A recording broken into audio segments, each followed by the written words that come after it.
Olá, tudo bem? Tudo certo? Tudo tranquilo? Eu estou passando aqui hoje para falar um pouquinho sobre uma regra que envolve o direito probatório, que é justamente a possibilidade ou não de o juiz produzir prova no processo. A gente discute muito isso no direito processual civil, o direito processual penal também tem uma discussão, mas lá existe um posicionamento, no direito processual civil existe um outro posicionamento e eu não vou entrar nos meandros do processo penal, mas sim no do processo civil. E a gente aqui, para entender a questão, precisa necessariamente analisar um dispositivo do Código de Processo Civil, que é o artigo 370 do Código, que vai dizer que caberá ao juiz de ofício ou a requerimento da parte determinar as provas necessárias ao julgamento do mérito. E aí no parágrafo único, o juiz indeferirá em decisão fundamentada as diligências inúteis ou meramente protelatórias. Explicando um pouquinho isso daqui. Primeira coisa, o juiz, no processo civil brasileiro, tem sim poderes instrutórios, ou seja, poder de determinar a produção de prova, mesmo que ninguém tenha requerido. É a possibilidade que ele tem de produzir provas de ofício. Vejam, a lei é muito clara ao dizer que ele vai determinar a requerimento das partes, ou seja, a partir de um pedido de alguma das partes, ou mesmo de ofício, por vontade própria, quando ele entender que aquelas provas são necessárias à resolução do caso. E aqui, muita gente questiona, mas espera aí, o juiz produzir prova? Gente, no processo civil, isso me parece muito razoável. Por quê? Porque o processo civil, o juiz vai trabalhar com o direito do autor, com o direito do réu. E para que ele possa julgar favoravelmente ao autor ou favoravelmente ao réu, ele precisa conhecer duas coisas. Ele precisa conhecer primeiramente o direito, E como é que ele conhece o direito? Estudando a legislação, estudando os precedentes, Casos análogos àquele julgados anteriormente, olhando a doutrina, o que os autores escrevem sobre aqueles assuntos. Então, a partir disso, ele conhece o direito. Num segundo momento, ele precisa conhecer os fatos que são aplicados àquele direito. E como é que o juiz vai partir da premissa de que tal fato ocorreu ou de que tal fato não ocorreu?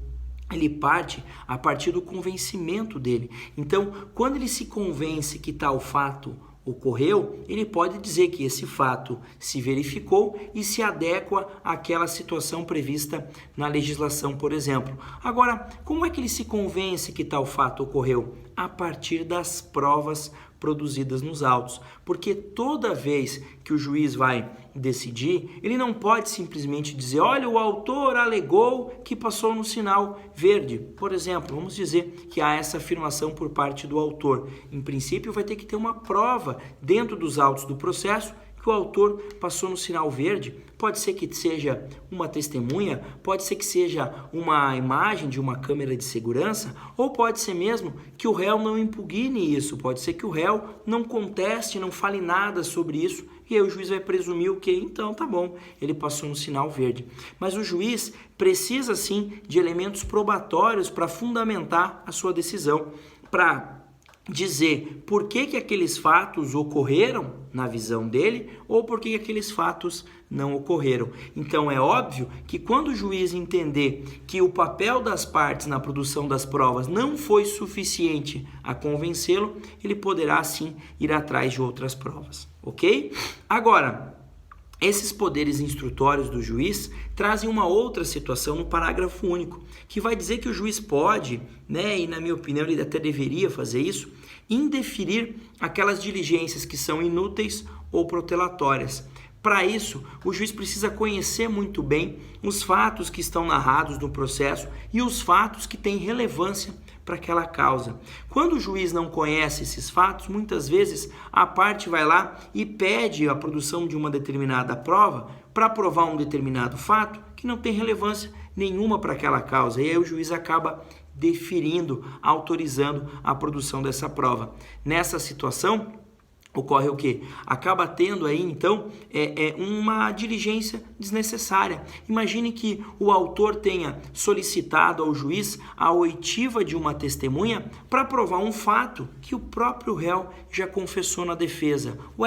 Por que a necessidade dessa audiência nesse caso? Não haveria necessidade. Então o juiz pode sim, mediante decisão fundamentada, é claro, indeferir alguma prova que ele entenda que não tem utilidade, que é inútil, que é protelatória? Pode sim. Lembrando que ele deve fazer isso sim por decisão, e essa decisão será uma decisão do tipo interlocutória. Beleza? Então era mais ou menos esse panorama geral que eu queria falar hoje um pouquinho sobre esses poderes instrutórios do magistrado, tema bastante em voga, bastante discutido e que cai bastante em prova. Gostou desse vídeo? Passa para frente, marca um amigo, chama mais alguém aí para seguir as nossas redes sociais. Me acompanha também no canal do YouTube, tem aqui no Instagram mesmo, no link da bio. Beleza? Um grande abraço, bons estudos e até mais.